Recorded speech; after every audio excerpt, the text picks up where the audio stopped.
Disclaimer, ये anime हमारा नहीं है, हमने सिर्फ इसे एक्सप्लेन किया है। हे दोस्तों, स्वागत है आपका ड्रैगन बॉल सुपर की एक न्यू वीडियो में। तो यार, इस वीडियो में हम करने वाले हैं ड्रैगन बॉल सुपर की एपिसोड 65 का एक्सप्लेनेशन। वीडियो शुरू करने से पहले अगर आपने इससे पहले की एपिसोड नहीं देखी तो जल्दी से जाकर देख लें, लिंक मैंने डिस्क्रिप्शन में दे दिया है। तो बिना टाइम वेस्ट करे वीडियो शुरू करते हैं। ड्रैगन बॉल सुपर में इससे पहले ट्रंक्स ज़मासू को कंटेनमेंट वेव का यूज करते हुए कंटेनर में सील कर पाता है, लेकिन सील कंप्लीट न होने के कारण ज़मासू फिर से बाहर आ जाता है और बाहर आते ही उसे रियलाइज हो जाता है कि ये मॉडल्स इतने भी वीक नहीं जितना कि वो समझ रहे थे। तो बिना देरी किए ज़मासू के दोनों वेरिएंट पोटारा एयररिंग का यूज करते हुए आपस में फ्यूज हो जाते हैं। आगे सभी शॉक्ड होते हैं फ्यूज ज़मासू की पावर देके। तभी ज़मासू पावर अप करके उसके अराउंड 2 हेलोस भी बना देता है, बिल्कुल विस्की जैसे, और गवासू के पूछने पर बताता है कि ये उसकी कभी ना खत्म होने वाली पावर को शो करते हैं। तो अब ज़मासू बिना उसकी फिजिकल बॉडी का यूज करे माइंड से ही की अटैक्स को कंट्रोल करता रहता है। और इतना ही नहीं, उसके की अटैक भी इतने ज्यादा पावरफुल हो जाते हैं कि Goku and Vegeta combine power के साथ भी उन्हें नहीं रोक पाते, लेकिन एटलीस्ट इतना टाइम निकाल पाते हैं जिससे कि ट्रंक्स बुल्मा एंड मेई को किसी सेफ जगह पर ले जा सके। तभी ज़मासू रेड की अटैक्स का यूज करते हुए जमीन को ही की अटैक में चेंज कर देता है, जिससे आसपास की सारी जगह भी ब्लास्ट हो जाती है और इसी ब्लास्ट से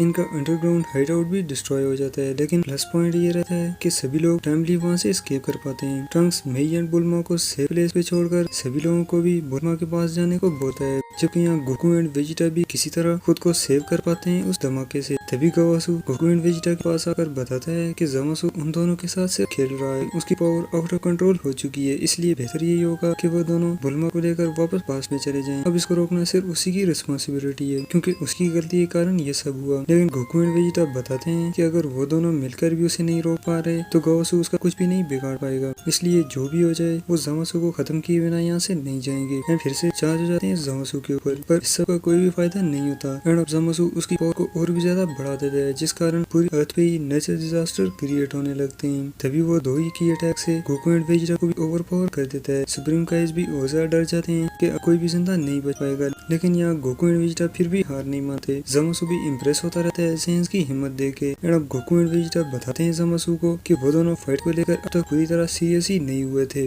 लेकिन अब वो हद से बाहर जा रहा है, इसलिए उन्हें कुछ न कुछ तो करना ही होगा। एंड फुल पावर का यूज करते हुए चार्ज हो जाते हैं उसकी तरफ। ज़मासू फिर से की अटैक से उन्हें रोकने की कोशिश करता है, पर इस बार वो दोनों की अटैक को रिफ्लेक्ट कर लेते हैं एंड सीधे अटैक करते हैं उसके विंग्स पर, क्योंकि उन्होंने फिगर कर लिया होता है कि इन विंग्स के कारण ही पूरी अर्थ में नेचुरल डिजास्टर क्रिएट हो रहे हैं। तो अब वो दोनों कुछ ही देर की स्ट्रगल के बाद विंग्स को डिस्ट्रॉय कर पाते हैं, और इससे पहले कि ज़मासू संभल पाए और ज़मासू का गार्ड तोड़ते हुए उसके पास पहुंच जाते हैं। लेकिन तभी ज़मासू विस्की जैसे ही दोनों के अटैक्स को एलिमिनेट कर देता है। एंड इतना ही नहीं, बल्कि काउंटर अटैक के लिए हेलोस की पावर का यूज करते हुए ऐसी हालत बना देता है दोनों के आर्म की, जिस कारण दोनों जोर जोर से चिल्लाने लगते हैं। एंड कुछ समय तक इसी तरह तकलीफ देने के बाद ज़मासू की अटैक के साथ उन्हें जमीन पे भेज देता है, और की अटैक के ब्लास्ट होते ही एक बार फिर से वो दोनों ओवर पावर हो जाते हैं। तभी ट्रंक्स भी यहाँ आ जाता है, और वेजिटा की ऐसी हालत देखते हुए ज़मासू भी बहुत ही ज्यादा अग्रेसिव हो जाता है। एंड इसी अग्रेशन के चलते वो एक बार फिर से जेंकाई पू से उसकी पावर और ज्यादा बढ़ा देता है। यहाँ सुप्रीम काई भी चौंक जाते हैं कि इस बच्चे की पावर तो बढ़ती ही जा रही है।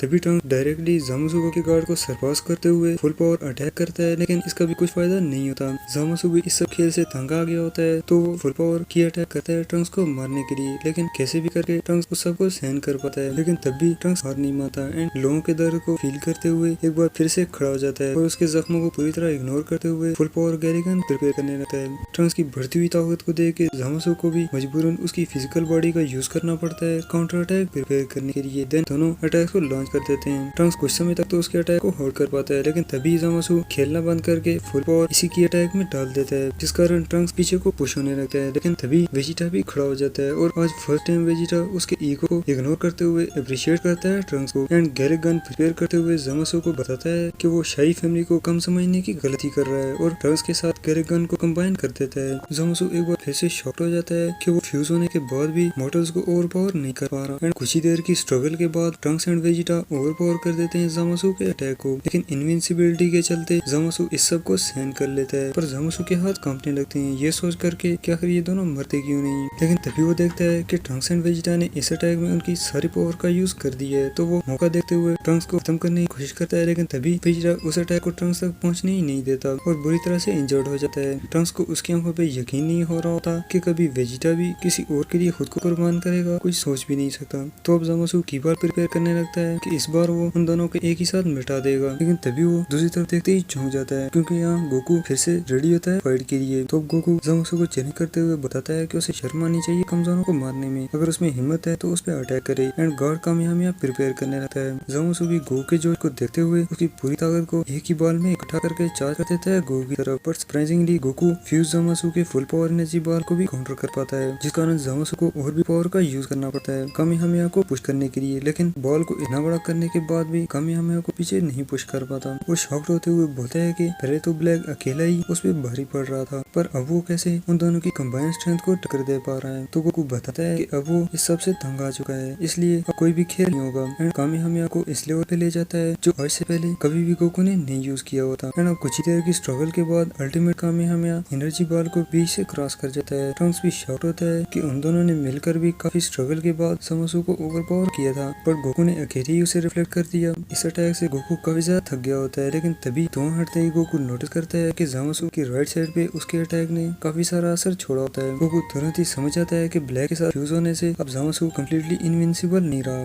इसलिए गोकू को उम्मीद भी मिल जाती है कि अब अगर वो कोशिश करें तो इसे खत्म कर सकते हैं। और ज़ामसू के संभलने से पहले ही किक से बुरी तरह पीटता रहता है ज़ामसू को। अब तक वेजिटा भी होश में आ गया होता है और वो ये सब देखते हुए और ज्यादा गुस्सा होने लगता है कि ट्रेनिंग तो वो गोकू से ज्यादा करता है, लेकिन गोकू कैसे बिना ट्रेनिंग के उसकी ताकत को इतना ज्यादा बढ़ा लेता है। जहाँ ज़ामसू कुछ देर पिटने के बाद गोकू से दूरी बनाते हुए पैर से पकड़ लेता है गोकू को एंड फिर से इलेक्ट्रिसिटी के जैसे अटैक करता है, लेकिन इस बार गोकू इसे सहन कर लेता है और बोलता है कि उसने पहले भी बताया है कि अब कोई भी खेल नहीं होगा। और कायोगन 12X का यूज करते हुए एक ही किक से ओवर पावर कर देता है ज़ामसू को। किक इतनी जोरदार होती है कि ज़ामसू के हेलोस भी गायब हो जाते हैं, लेकिन लिमिट सरपास करने की वजह से गोकू भी अधमरा होकर जमीन पे गिर जाता है। सभी गोकू के पास चले जाते हैं और उसे अप्रिशिएट करते हैं कि उसने काफी हिम्मत दिखाई, और सभी को लगता है कि इस बार जरूर ज़ामसू को काफी सारा टाइम लगेगा उसकी बॉडी को रीजनरेट करने में। लेकिन तभी ये धमाके के साथ ज़ामसू एक बार फिर से आ जाता है और गोकू से हारने के कारण उसका ईगो इतना ज्यादा हर्ट हुआ होता है कि वो अपने एंगर को कंट्रोल नहीं कर पाता, और इसी एंगर के चलते ब्लैक की बॉडी वाली साइड और भी ज्यादा पावरफुल बन जाती है। कावासु बताता है कि उसने सोचा भी नहीं था कि ज़ामसू में मॉर्टल्स के अगेंस्ट इतनी ज्यादा नफरत होगी, इसे हराना तो नामुमकिन है। लेकिन तभी गोकू बताता है कि उनके पास अब भी एक और रास्ता बचा है, पोटोरा एयर रिंग। ये सुनकर के ट्रंक्स एंड सुप्रीम काय तो काफी खुश होते हैं, बट वेजिटा मना कर देता है कि वो कभी भी गोकू के साथ फ्यूज नहीं होगा। तभी गोकू समझाता है वेजिटा को कि वो अब भी कायोगन का यूज करते हुए और भी फाइट कर सकता है, लेकिन इसकी भारी कीमत चुकानी पड़ेगी, इसलिए बेहतर ये होगा कि वो ज़ामसू के जैसे ही फ्यूज हो जाए। ट्रंक्स भी बताता है कि उसके पास 2 सेंजुबीन भी बाकी हैं। गोकू सेंजुबीन खाते ही रिकवर हो जाता है एंड एक एयर रिंग पहन के वेजिटा को एयर रिंग और सेंजुबीन ऑफर करता है, बट वेजिटा के फेस को देखने से लगता है कि गोकू को काफी ज्यादा स्ट्रगल करना पड़ेगी उसे मनाने में। जबकि इस तरफ हाइड आउट टूटने के बाद सभी लोग बुलमार्ग गैराज में आ जाते हैं। एंड यहाँ डीबीएस की एपिसोड 65 खत्म होती है। तो फ्रेंड्स मैं कोशिश करूंगा कि नेक्स्ट वीडियो में ट्रंक्स सागा को कंप्लीट कर दूं।